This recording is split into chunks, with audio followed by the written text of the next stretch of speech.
전도사로 통하고 있습니다. 그분의 간증을 들었을 때에 많은 감동을 받았습니다. 보통 예수님을 만나고 달라졌다 그러면 보통 사업이 재개가 되었다, 아니면 형편이 좋지 않았는데 형편이 나아졌다, 보통 이렇게 간증을 듣는데, 이 전도사님의 간증은 오히려 온 가족이 주의 종이 되어가지고 돈을 버는 사람이 없어서 더 힘들게 되었고 더 어려워졌다, 이런 간증을 듣게 되었습니다. 그런데 그 전도사님의 그 마음을 들어보니까 마음이 달라졌다는 것입니다. 예수님 때문에 더 멋진 인생이 되었다는 것이고, 계속해서 예수님 때문에 나는 전진하고 달리겠다, 이런 노래까지 자기의 신앙을 간증을 통해서 복음성으로 알리게 되었습니다. 우리는 예수님을 믿는 것이 복을 위한 것입니까? 아니면 참된 생명의 길을 가고자 믿는 것입니까? 무엇을 얻어야 만족하겠습니까? 잃어버린 것을 되찾고자 하는 주님의 심정을 우리는 이해해야 되는 것입니다. 그리고 주님은 모든 것을 주시는 분임을 인정해야 됩니다. 그렇지 않으면 오늘 불만을 갖고 있는 마다들과 같이 불만을 품게 될 것입니다. 누가복음 15장은 잃어버린 것에 대한 되찾은 기쁨을 세 종류의 비유로 연속적으로 나타내지고 있습니다. 제가 연초에 드라크마, 잃어버린 드라크마에 대한 비유를 말씀을 드렸는데 혹여나 기억이 나셨는지 모르겠습니다.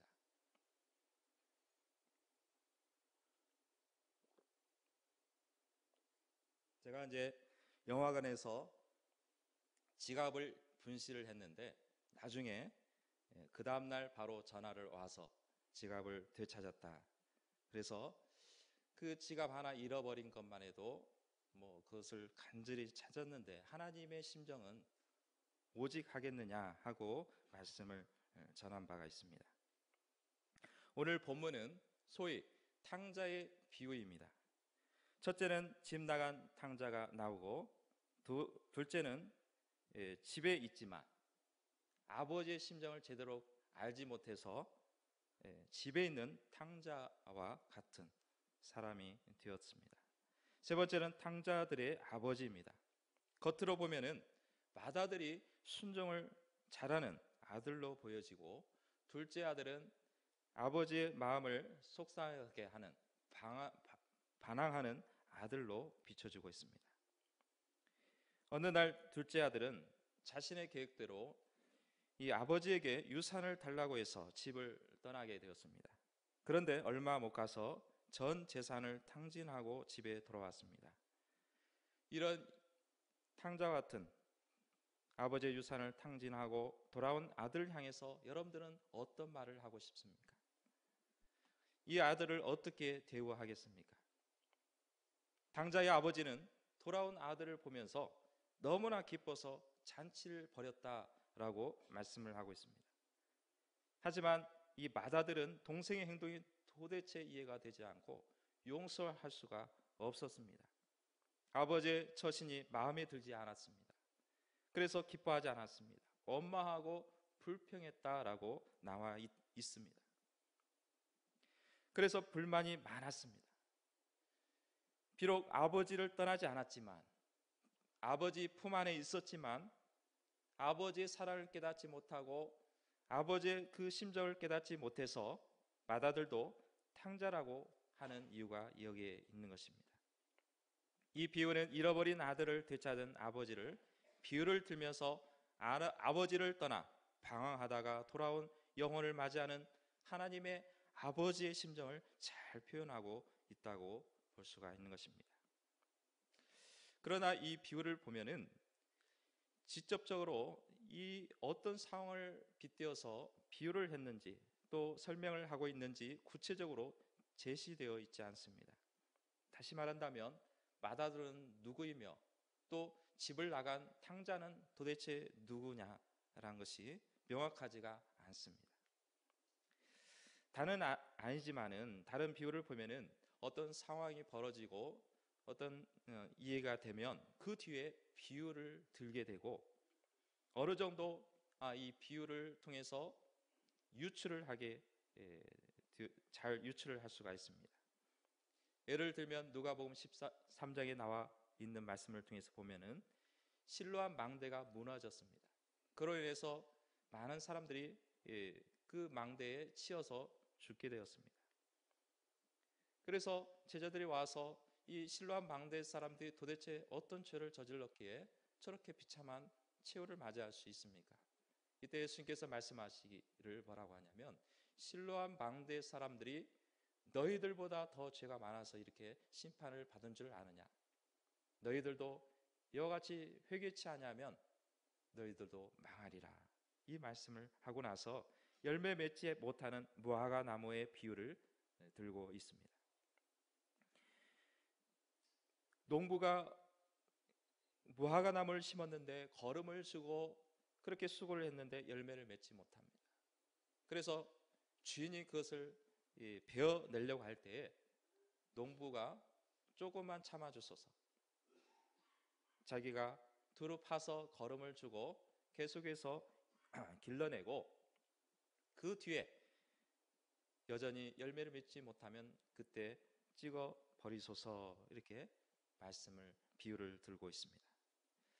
또 예를 들면 잔치자리에 어떤 사람이 무릇 하나님의 나라에 떡을 먹는 자는 복이 있도다, 이런 말을 하니까 주님께서 큰 잔치자리에 청함을 받은 비유를 들고 있습니다. 여러 가지 비유를 들고 뭐라고 하냐면 이 큰 잔치를 벌였으니까 동네방네 유대인들을 향해서 와라 초청을 했지만 여러 가지 이유를 듭니다. 자기는 장가를 가야 되고 또 어디 밭을 갈아야 되고 여러 가지 이유를 들면서 그 잔치자리에 참여하지 않겠다는 것입니다. 그랬더니 임금이 이 소식을 듣고 나서 그러면 지금 비어 있으니까 빨리 길거리에 나가서 몸 불편한 사람들, 때로는 저는 사람들, 그런 연약한 그런 사람들을 청하다가 자리를 채워라. 그래서 동네방네 돌아다니면서 그런 사람들을 만나서 잔치자리에 초대를 합니다. 그 몸이 불편한 사람, 누구도 청함을 받지 못하는 이런 사람들이 이 잔치자리에 오라고 하니까 얼마나 감사하고 기뻤는지 누구나가 다 청함을 받고 그 자리에 왔다는 것입니다. 이처럼 이 하나님의 나라의 떡을 먹는 자는 복되도다. 그것은 바로 유대인들을 향해서 복음의 초대를 했음에도 불구하고 거부를 합니다. 그래서 이방인들에게 또 죄인들에게 세리들에게 또 창녀들에게 복음을 전해서 이 잔치자리에 초대함을 받게 되었다라는 것입니다. 이로 보아서 비유의 대상을 충분히 유추할 수가 있습니다. 그런데 오늘 본문은 도대체 탕자가 누구며 또 맏아들은 누구냐는 것입니다.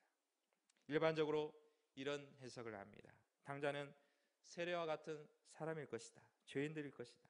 그리고 맏아들은 율법을 철저히 지킨 바리새인과 같은 사람들일 것이다 라고 해석을 합니다. 그 이유를 보면은 누가복음 18장 9절에 보면 바리새인들과 세리가 기도하는 것을 비유를 들고 있습니다. 바리새인들은 이 하나님을 향해서 자신의 의의를 드러내고 있습니다. 11조를 드렸고 무엇을 했고 그리고 이 세례와 같지 않음을 감사하나이다 하고 기도를 합니다.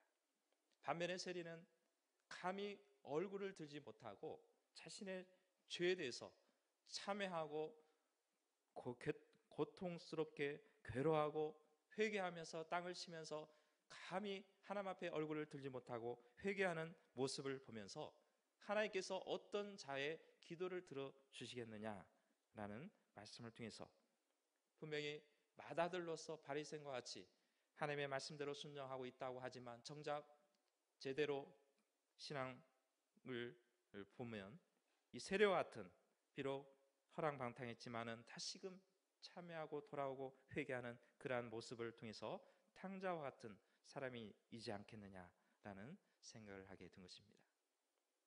맏아들은 늘 기쁘게 하는 아들이라고 자부심을 가졌을 것입니다. 반면에 유산을 미리 당겨서 받아간 동생이 떠났다가 그 유산을 다 탕진하고 비렁뱅이가 되어서 돌아왔으니 얼마나 얄미웠겠냐라는 것입니다. 그런데 웬일입니까? 맏아들은 땀을 뻘뻘 흘리면서 농사일을 마치고 뒤늦게 집에 도착을 했습니다. 도착을 했는데 거기에 풍악이 울리고 춤추는 소리가 들리는 것입니다. 지금까지 집안의 분위기가 조용했고 너무나 고요했는데 마치 가장 귀한 손님이 온 것처럼 잔치를 벌이고 요란을 떨고 그런 모습을 보면서 이 맏아들이 도대체 누가 왔길래 이런 장치를 벌이고 있는가 하고 종을 불러서 자초정을 묻습니다. 그때 그 종이 하는 말이 당신의 동생이 잃어버렸던 동생이 돌아왔습니다. 그래서 당신의 아버지께서 살아서 돌아온 동생을 보시고는 너무나 기쁜 나머지 살찐 송아지를 잡아서 잔치를 벌이고 있습니다. 이렇게 말을 하는 것입니다. 이 소식을 들은 맏아들이 기분이 매우 나빴습니다. 아버지께서 잔치에 같이 참여하자고 해도 잔치에도 참여하지 않겠다는 것입니다. 그리고 불만이 터지기 시작했습니다. 아버지께 불만을 토로합니다. 아버지를 지금까지 어김없이 섬겨왔는데 그리고 어긋난 일을 행한 적이 없는데 저에게는 염소 새끼라도 주어서 나의 벗으로 즐겁게 함께한 일이 없습니다 하고 분통을 터뜨린 것입니다. 그리고 창녀들과 함께 아버지의 유산을 살림을 허랑방탕하게 쓰고 나서 온 이 동생을 맞이하면서 어떻게 살찐 송아지를 잡아서 다른 사람들과 함께 축제를 벌일 수 있습니까? 도대체 이해가 되지 않습니다. 맏아들은 아버지께서 동생을 꾸짖으시기를 원했던 것입니다. 그리고 아들이라고 부르기 민망하니까 차라리 품꾼으로 쓰시기를 바랬던 것으로 볼 수가 있다는 것입니다. 아들로 다시 받아주셨다는 것은 이미 유산을 탕진했지만 다시 유산을 받을 수 있는 자격을 주겠다는 것입니다. 맏아들 입장에서는 너무나 불공평했습니다. 그리고 지금까지 쌓아온 노력이 헛수고라고 생각을 했던 것입니다. 그러니 맏아들의 입장에서는 불만과 불평은 충분히 이해가 되고도 남습니다. 그러나 맏아들은 아버지를 너무 쉽게 생각했습니다. 자기 위주의 생각만 했던 것입니다. 그래서 28절에 보면은 저가 노하여라는 말을 하고 있습니다. 아버지의 마음을 이해하지 못하고 부당한 대우를 받고 있다고 생각하게 된 것입니다. 그 이유는 동생과 비교되기 때문입니다. 그러다 보니 아버지에 대한 오해가 생긴 것입니다. 지금까지 맏아들은 아버지와의 관계가 마치 상사와 부하 직원 정도의 주종 관계로 이해를 하고 있었습니다. 아버지라고 불렀지만 이 맏아들의 생각은 여전히 아버지가 상사요, 자기는 거기에 불임을 받는 하나의 부하 직원 정도 그런 관계를 생각하고 있었습니다. 그러니 이 아버지를 향해서 상사로만 여겼기 때문에 자기가 한 행동에 대해서, 자기가 지금까지 행적에 대해서 인정해달라고 하고 또 충분히 보상해달라고 요구를 하고 있는 것입니다. 회사에서는 당연히 불합리합니다. 회사에서 그런 부당한 대우를 한다면 거기에 대해서 충분히 이의를 제기합니다. 노동의 대가를 받는 것은 엄연한 시간에 따라서 대우를 받아야 되고, 직원이 문제를 일으켰다면 축구에서 규칙을 어긴 선수에게 페널티를 주는 것처럼 문제를 일으키는 사람에게는 제약이 따라야 되고, 또한 그 사람에게 불이익을 가져와야 그것이 공평한 사회입니다. 맏아들이 이해한 것을 회사에 빗대어 한번 설명해 보려고 합니다. 어떤 사람이 상사에게 불만을 가지고 욕을 하면서 떠났습니다. 그리고 더 좋은 직장을 구해보겠다 하고 나가버렸습니다. 그리고 이 부하 직원이 어떤 회사에 입사를 했는데 거기서 처음에는 대우가 좋게 보이고 뭔가 화려하고 또 거기에서 가면은 뭔가 인정을 받을 것 같은 그런 마음으로 지원을 했는데 막상 입사를 하고 보니까 부당한 대우를 받게 되고 또 거기에서 푸대접을 받고 마치 전에 말단 직원보다 못한 처우를 받고 있습니다. 이때서야 뒤늦게 깨달습니다. 아, 내가 그 떠났던 회사가 진짜 좋은 회사였구나. 그리고 다시 돌아와서 사장님에게 말씀을 드립니다. 제가 잘못 생각했습니다. 용서해 주시고 말단 직원이 되더라도 받아주세요 하고 예언을 합니다. 이때 사장은 자리에서 벌떡 일어나서 이 부하 직원에게 얘기합니다. 얼른 와. 네가 부장 자리 네가 앉아 있었는데 지금 내가 너를 위해서 비워놨다. 어서 앉아라 하고 오늘 잃어버렸던 부하 직원을 찾았으니까 오늘 통돼지를 잡고 바베큐를 하고 즐겁게 축제를 시간을 보내자라고 한다면 뼈 빠지게 일한 다른 직원들이 좋다고 하겠습니까? 그럴 리가 없거니와 당장에 그 부하 직원을 쫓아낼 것입니다. 그리고 기존에 수고했던 또 힘썼던 직원들 향해서 더 대우를 더 좋게 할 것입니다. 이것이 세상의 이치요 합리적인 처우인 것입니다. 마다들은 마치 아버지와 자신을 주종관계로 이해했기 때문에 분노가 나올 수밖에 없었습니다.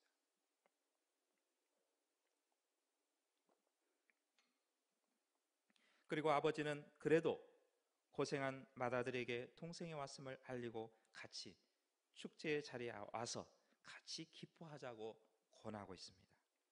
아버지는 마다들을 사랑했습니다. 저는 말씀을 보면서 하나님께서 주신 여러분들이 성경 말씀을 볼 때에 성령의 조명이 있습니다. 인사이트가 있고 통찰이 있습니다. 저도 이 말씀을 준비하면서 이런 말씀이 이렇게 이해가 되는구나 하고 다시금 새롭게 발견을 하게 됩니다. 아버지는 잃어버렸던 탕자만 사랑했던 게 아니라 이미 기존에 있었던 마다들도 사랑했고 귀하게 여겼고 또 이 마다들을 소중하게 여겼다는 것입니다. 그것을 우리는 망각하고 있습니다. 돌아온 탕자 동생만을 위한 자리가 아니라는 것입니다. 돌아온 탕자를 위해서 벌인 축제였지만은 그것은 돌아온 탕자만을 위한 잔치가 아니라 바로 이 마다들 위해서 같이 축하하고 같이 기뻐하고 같이 즐거운 시간을 보내자는 것입니다. 지금까지 마다들 너와 내가 함께 있었는데 이제서야 내가 잔치를 벌일 수 있겠구나. 마음 놓고 잔치를 벌일 수 있겠구나. 지금까지는 내가 잃어버린 아들 때문에 그렇게 잔치다운 잔치를 벌이지 못했는데 이번에 돌아온 탕자를 통해서 너와 함께 이 잔치를 벌이자꾸나 하고 마다들을 권면을 하고 있다는 것입니다. 마다를 푸대접한 것이 아니었습니다. 지금까지 함께하였고 잃었다가 되찾은 동생과 함께 잔치자리에 동참하게 하는 영광을 얻게 된 것입니다. 바로 이 마다들은 그런 아버지의 심정을 몰랐던 것입니다. 마다들은 그 축제의 자리를 거부했습니다. 아버지의 기쁨에 동참치 않겠다는 것입니다.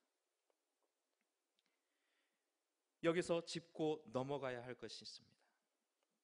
만약에 마다들이 바리새인이었다면 그리고 마지막까지 예수님을 대적하고 반격하면서 끝까지 돌아오지 않았더라면 그래서 전국잔치를 거부했다면 어떻게 되겠습니까? 이것은 단순히 잔치자 자리에 참석하지 않았다 그런 전도가 아니라 매우 심각한 내용입니다. 불만이 있어도 우리는 잔치 자리에 참여해야 합니다. 하나님의 마음을 알아서 같이 기뻐하며 즐거워하는 우리 모든 성도가 되시기를 주님의 이름으로 축복합니다. 오래 믿음 생활을 해서 내가 오래 신앙생활을 했는데 그동안 내가 수고했는데, 이 많은 수고를 하나님 앞에 했는데 갓 들어온 교인이 와서 그 교인이 오히려 하나님께서 더 사랑해 주시고, 그렇게 보이면 어떻게 보면 비유가 될 수밖에 없습니다. 그리고 왠지 내가 일찍 믿은 게 뭔가 손해인 것 같습니다. 왜냐하면 지금까지 내가 봉사했고 수고했고 노력했는데, 힘썼는데, 교회를 위해서 많은 헌금도 드렸는데 나중에 보니까 믿은 교인하고는 별반 차이가 없습니다. 그러면 우리가 생각하기를 손해봤다라고 생각할 수가 있습니다. 그러나 우리는 생각을 바꿔야 합니다. 오히려 예수님과 함께하는 삶이 참 행복한 삶이요, 교회에서 봉사하면서 수고하면서 희생했던 삶이 결코 헛된 삶이 아니라는 것입니다. 우리는 오히려 일찍 믿은 것에 대해서 너무나 감사해야 되고, 하나님을 위해서 우리가 충성한 것에 대해서, 일찌감치 하나님을 알아서 충성한 것에 대해서, 봉사한 것에 대해서 더 하나님 앞에 기뻐하고 감사하는 우리 성도가 되시기를 주님의 이름으로 축복합니다. 오히려 늦게 예수님을 만나는 사람을 향해서, 믿음 생활하는 사람을 보면서 안타까운 마음을 가져야 합니다. 좀 더 일찍 믿으셨으면 얼마나 더 좋겠습니까? 이제서야 예수님의 사랑을 알았습니까? 이제서야 교회 왔습니까? 미리 알았더라면, 진작에 예수님을 알았더라면, 이렇게 일찍 와서 그 예수님 안에서의 참된 위로와 평강을 얻었더라면 얼마나 더 좋지 않았겠습니까? 하고 오히려 위로해야 된다는 것입니다. 마다들은 보상받기를 원했습니다. 자기 공로를 인정해달라는 것입니다. 29절에 내가 여러 해 아버지를 섬겨 명을 어기며 하고 성실하게 살았다고 합니다. 그래서 동생에게는 살찐 송아지를 잡으셨는데 자기는 염소 새끼도 주지 않았다는 것입니다. 그래서 보상받기를 원했습니다. 물론 당연한 생각이라 할 수 있습니다. 이때 아버지는 31절에 중요한 말씀을 하고 있습니다. 예, 너는 항상 나와 함께 있으니 내 것이 다 내 것이다 라는 말씀을 합니다. 이미 아버지 것을 다 맏아들이 가졌다는 것입니다. 이게 무슨 말씀입니까? 맏아들은 뼈 빠지게 농사일을 하고 땀을 흘리며 힘쓰는 삶을 살아가고 있는데 아버지 것이 다 맏아들 것이라고 얘기하고 있다는 것입니다. 그것은 뭘 말하고 있습니까? 이미 맏아들은 보상을 받았다는 것입니다. 보상을 받았고 지금도 누리고 있다는 뜻입니다. 언제든지 아버지의 것을 자기가 쓰고 싶을 때 가질 수 있었고 누릴 수 있었고 원하는 것을 할 수 있었다는 것입니다. 맏아들도 이 사실을 몰랐던 것입니다. 아버지의 말씀이 무슨 뜻인지 모르고 있었습니다. 결과적으로 아버지의 사랑 밑에서 있다가 유산을 미리 달라고 하고 떠났던 동생도 몰랐고, 아버지 밑에서 그렇게 있었음에도 불구하고, 아버지 그늘 아래 있음에도 불구하고 그 그늘 아래 있었던 것이 얼마나 좋은지도 몰랐던 맏아들도 아버지의 친정한 마음을 모르고 있었던 것입니다. 그러나 탕자는 아버지를 떠나보니까 아버지의 품이 너무나 그리웠습니다. 반면에 맏아들은 아직까지도 아버지의 품 안에 있는 것이 무엇을 의미하는지도 모르고 있다는 것입니다. 중요한 사실을 오늘 본문에서 암시하고 있습니다. 이미 우리는 하나님의 것을 받았고 얼마든지 가질 수 있는 행복을 놓치고 있다는 것입니다. 하나님께서, 하나님을 향해서 우리는 기도할 때마다 하나님 이것 좀 주세요, 저것 좀 주세요, 왜 나는 이렇게 힘들게 살아야 됩니까? 왜 나는 이렇게 일이 잘 안 됩니까? 라고 하나님 앞에 혹여나 기도하십니까? 그러나 우리는 이미 하나님께서 우리에게 주셨음에도 불구하고, 하나님의 것이 나의 것임에도 불구하고 우리는 그것을 사실을 알지 못하고 지나쳐 버리고 있다는 것입니다. 팔다리가 없는 닉 부이치치라는 사람을 여러분들이 들어보신 적이 있는 분도 계시겠습니다. 닉 부이치치라는 사람은 태어날 때부터 팔다리가 없습니다. 그리고 다리도 없고 발바닥만 있어서 발가락도 몇 개밖에 없습니다. 여러분들 혹여나 인터넷을 통해서 한번 닉 부이치치라는 사람을 한번 검색을 하면 이 사람이 어떻게 생겼는가를 아마 볼 수가 있을 것입니다. 불구의 몸에도 불구하고 닉 부이치치는 정상적인 아름다운 여성과 결혼을 했습니다. 그리고 그 여성과 결혼을 해서 아주 귀한 자녀도 낳았습니다. 그가 좋아하는 성구가 이런 성구입니다. 내가 네게 부족함이 없으리로다. 사실은 이 닉 부이치치는 부족한 사람입니다. 너무나 없어도 너무나 없습니다. 어렸을 때는 자살을 시도를 했습니다. 어머니가 자살을 시도를 하는 이 아들을 부둥키면서 네가 있음으로 내가 존재한다. 네가 없으면 나는 삶의 의미를 찾을 수가 없다. 그 말을 듣고 이 닉 부이치는 생각을 바꾸게 되었다는 것입니다. 어려서부터 친구들에게 놀림을 받았습니다. 늘 외로웠고 슬퍼했습니다. 애통했습니다. 그러나 예수님을 만나고 나서 진짜 예수님이 어떤 분이시고 예수님을 통해서 내가 비록 불구의 몸이지만 내가 세상에서 조롱받는 그러한 사람이지만 내가 예수님을 통해서 존귀한 자인지를 깨닫게 되었고 예수님을 통해서 소망이 생기고 용기가 나게 된 것입니다. 그래서 자신감을 갖고 간증을 하기 시작했습니다. 또 24개국을 돌아다니면서 300만이 넘는 사람을 향해서 간증을 했던 것입니다. 지금도 돌아다니면서 간증하는 삶을 살고 있는 것입니다. 우리는 하나님이 함께 계십니다. 얼마든지 하나님 아버지께 구할 수 있습니다. 하나님의 사랑을 체험할 수 있습니다. 하나님 아버지의 품 안에서 진정한 행복을 누릴 수가 있는 것입니다. 저와 여러분의 삶 속에서 하나님의 사랑을 만나시고 기쁨을 누리시기를 축복합니다. 돌아온 탕자는 아버지께서 자신을 환대하신 모습을 보면서 하나님 아버지의 마음을 알았습니다. 그저 받아만 주신다면 품꾼이라도 그저 일꾼이라도 되어서 밥이라도 얻어 먹을 수 있도록 그렇게 좀 해달라고 그런 마음으로 아버지께 돌아왔습니다. 그런데 웬일입니까? 아버지가 저 멀리서 상거가 먼데도 불구하고 달려나와서 끌어안으면서 옷을 갈아입히고 손에 가락지를 끼우고 발에 신을 신기고 그것도 부족해서 사람들을 불러서 살찐 송아지를 잡아다가 모든 사람들에게 축제를 벌이고 있는 것입니다. 우리는 절대로 마다들처럼 하나님의 마음을 몰라서는 안 됩니다. 불평해서도 원망해서도 안 됩니다. 어떤 사람은 하나님을 만나서 행복하다, 예수를 만나서 기쁘다고 말하는 사람들이 있는 반면에 어떤 사람은 하나님의 일을 하면 손해가 되고 하나님의 일을 하다 보면 문제가 생기고 그런 말을 합니다. 어려움이 있다고 말을 합니다.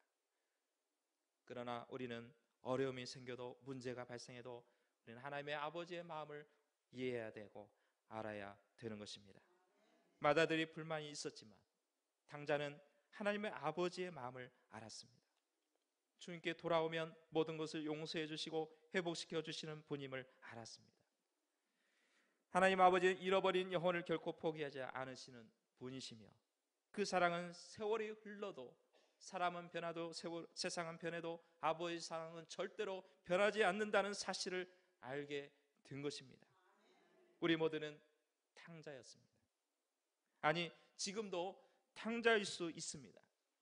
그리고 주변에 얼마나 많은 탕자들이 있습니까? 우리 모두는 공동체 의식을 가지고 있어야 합니다. 그 공동체 의식이 하나님의 아버지의 마음을 아는 것입니다. 성도의 아픔을 같이 공유하는 것입니다. 보이지 않는 성도를 권면하여 챙기게 하는 것이 우리들의 사명입니다. 세상에는 유리 방하는 영혼들을 찾아다녀야 합니다.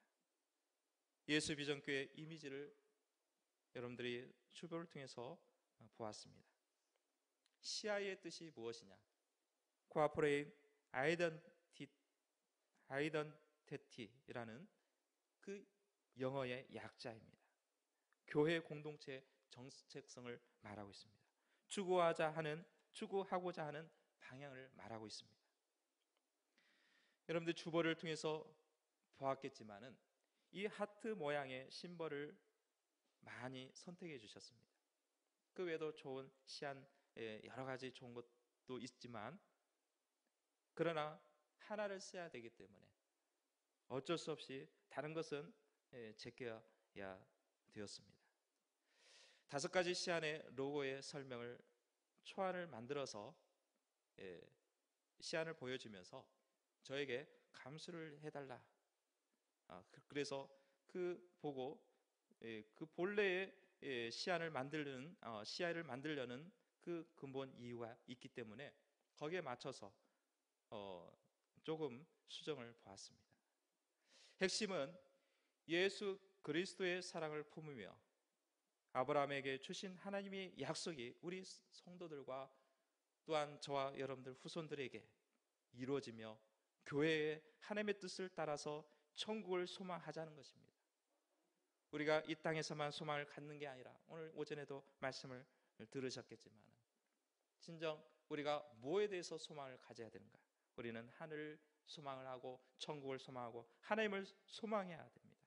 우리 모든 공동체가 우리 후손들에게 하나님의 뜻을 남겨주고 또 그리스도의 사랑이 또 남겨줌으로 말미암아 우리 모두가 천국을 바라보자는 것입니다. 교회 이미지를 만드는 것은 교회 정체성을 바로 세워보려는 것입니다. 이것은 일부의 성도들의 생각만 가지는 것이 아니라 우리 모두가 공유해야 되고 추구해야 할 사명인 것입니다. 오늘 이 맏아들이 불만을 꾸짖는 아버지는 우리를 향해서 꾸짖고 있습니다. 비록 허랑방탕했지만 본인들은 지금까지 충성했다고 했지만 둘 다 하나님은 귀하게 보신다는 사실입니다. 맏아들은 이미 받은 은혜를 망각한 채 허랑방탕하여 돌아온 동생을 보면서 환대를 받는 모습이 용납이 되지 않았습니다. 그러나 하나님 아버지의 심정은 죽었다 돌아온 탕자, 잃어버렸던 탕자가 돌아온 것을 보시며 너무 기쁘신 것입니다. 맏아들은 아버지의 마음을 보면서 같이 기뻐해 했어야 했습니다. 같이 맞아들이며 축제에 거들었어야 했습니다. 지금도 장송가 305장 나와 같은 죄인 살리신 주님의 은혜에 놀라워라는 찬양이 우리 입술을 통해서 나타나야 될 줄로 믿습니다. 이 찬송 작사자인 존 뉴턴은 노예 상인이었습니다. 그리고 노예 상인을 하면서 자신의 재산을 위해서 살았고 사람을 유인했고 그러한 탕자와 같은 삶을 살았던 사람이 존 뉴턴이었습니다. 그러다가 어머니의 기도가 있었고 또 이 존 뉴턴은 예수님을 만나게 되었고 예수님을 향해서 용서를 빌면서 이제는 내가 이 노예 상인으로서 삶을 살지 않고 주님을 위해서 내가 평생을 바치겠습니다. 그리고 목회자가 되고 복음을 전파하는 사람이 되었습니다. 우리 인생은 모두가 허랑방탕한 죄인이었고 탕자였습니다. 오늘 찬송가 305장 1절을 한번 같이 불러봤으면 좋겠습니다. 305장 1절만 한번 불러보겠습니다.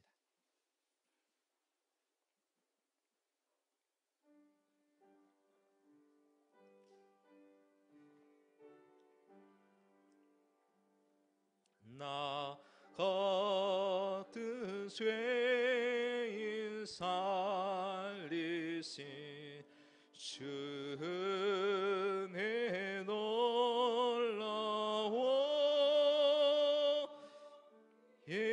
잃었던 생명 찾았고 광명을 얻었네. 아멘. 나 같은 죄인 살리신 주 은혜 놀라워. 잃었던 생명 찾았고 광명을 얻었네. 오늘 이 찬송의 시가 저와 여러분들의 신앙의 고백, 찬송의 고백이 되시기를 축복합니다.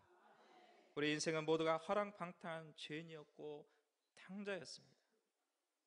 그러다가 예수님을 만나게 되었고 구원의 백성이 되었습니다. 하나님은 탕자 같은 저와 여러분들을 만나시고 그 맞이하시고 저 천국에는 잔치가 아마 벌렸을 것입니다. 언제나 우리는 하나님의 아버지의 마음을 알아야 되고 또한 그것을 하나님 앞에 찬양으로 고백하며 우리 마다들과 같이 불만을 품어서는 안 되고 이런 영혼을 향해서 애타게 찾고자 하는 전도에 힘쓰는 저와 여러분들 되시기를 주님의 이름으로 축복합니다. 기도하시겠습니다. 걸어가신 하나님 아버지 감사드립니다.